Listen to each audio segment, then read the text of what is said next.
Bismillahirrahmanirrahim. Assalamualaikum warahmatullahi wabarakatuh. Alhamdulillahirabbil alamin. Assalatu wassalamu ala asrafil anbiya'i wal mursalin wa ala alihi washabihi ajmain, amma ba'd. Pertama-tama marilah kita panjatkan puja dan puji syukur atas kehadirat Allah Subhanahu wa taala. Karena berkat karunia-Nya jualah sehingga kita mesti diberikan kesehatan dan kesempatan untuk selalu menjalankan perintahnya dan menjauhkan segala larangannya. Tak lupa pula kita hancurkan berupa salat beserta salam kepada junjungan kita Nabiullah Muhammad SAW. Beliaulah kita dapat merasakan manisnya iman dan indahnya Islam. Baiklah, untuk mempersingkat waktu, saya Dwi Rizky Ramdhani ingin membawakan materi atau pembahasan tentang bagaimana cara membumikan Islam di Indonesia. Seperti yang kita ketahui, sekarang ini Islam hadir di Nusantara ini sebagai agama baru dan pendatang. Mengapa demikian? Dikarenakan kehadirannya yang lebih belakang dibandingkan dengan agama Hindu, Buddha, animisme, dan dinamisme. Terlepas dari substansi ajaran Islam, Islam bukan merupakan agama asli bagi bangsa Indonesia, melainkan agama yang baru datang dari Arab. Sebagai agama baru dan pendatang saat itu, Islam harus menempuh strategi dakwah tertentu, melakukan berbagai adaptasi dan seleksi dalam menghadapi budaya dan tradisi yang berkembang di Indonesia. Perkembangan Islam di Nusantara ini merasakan berbagai pengalaman, disebabkan adanya keragaman budaya dan tradisi pada setiap pulau tersebut. Kondisi ini menyebabkan ekspresi Islam tampil beragam dan bervariasi sehingga kaya kreativitas, kultural, dan religius. Realita ini merupakan miskoh akulturasi budaya. Tetapi, akulturasi budaya tidak bisa dibandingkan ketika Islam memasuki wilayah baru. Jika Islam bersikap keras terhadap budaya atau tradisi lokal yang terjadi, bahkan peperangan dengan pemangku budaya, tradisi atau adat lokal seperti perang Pendri di Nusantara,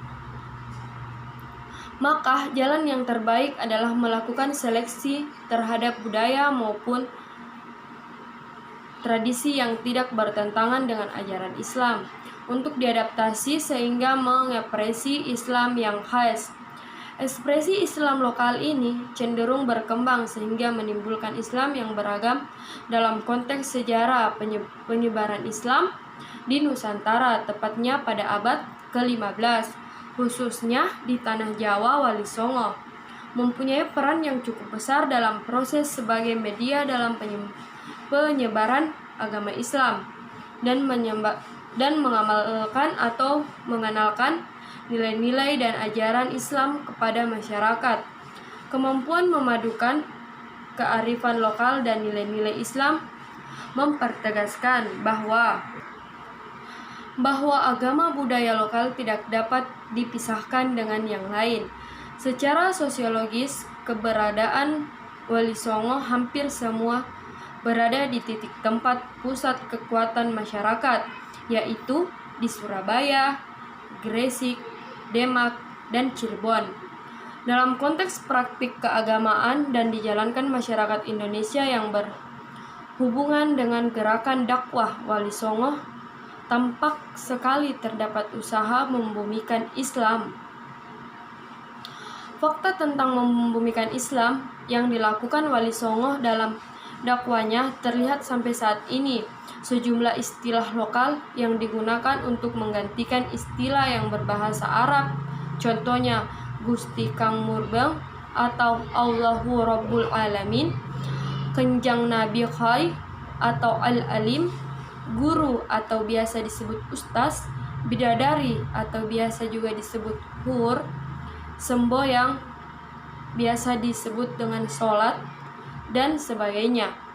Sejak Wali Songo, kelompok formalis lebih mengutamakan aspek fikih dan politik kenegaraan, sedangkan kelompok esensialis memprioritaskan aspek nilai-nilai dan kultur dalam berdakwah. Daerah Farka formasi, polemik antara kedua model keragamaan ini masih tetap ada dalam masyarakat yang pluralistik. Saat ini diperlukan pengembangan kiat-kiat baru bagi para pendakwah dengan menyelenggarakan kemajuan teknologi dan modernitas. Penggunaan media massa atau internet dirasa sangat pas dalam menyebarkan dakwah yang lebih luas lagi.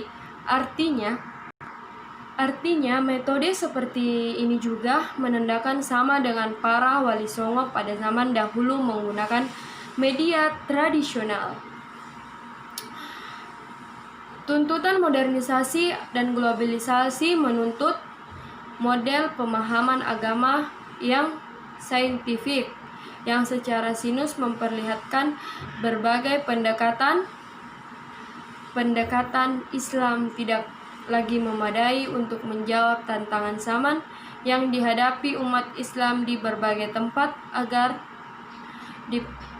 diperendahkan pemahaman Islam yang saintifik di atas dan diperlukan pembacaan teks-teks agama seperti Al-Quran, Al-Hadis, dan Al-Turas secara integratis dan interkonektif dengan bidang-bidang dan disiplin ilmu lainnya. Serta di sisi lain Islam yang telah menyebar ke seluruh penjuru dunia mau tidak mau harus beradaptasi dengan budaya lokal atau kearifan lokal. Sebagai substansi, Islam merupakan nilai-nilai universal yang dapat berinteraksi dengan nilai-nilai lokal untuk menghasilkan suatu norma dan budaya, atau nilai-nilai tersebut dimanifestasikan dalam sejarah umat manusia melalui lokalitas ekspresi penganutnya masing-masing. Saya kira hanya itu yang bisa saya sampaikan tentang bagaimana cara membumikan Islam di Nusantara atau di Indonesia. Lebih dan kurangnya mohon dimaafkan. Wabillahi taufiq wal hidayah. Wassalamualaikum warahmatullahi wabarakatuh.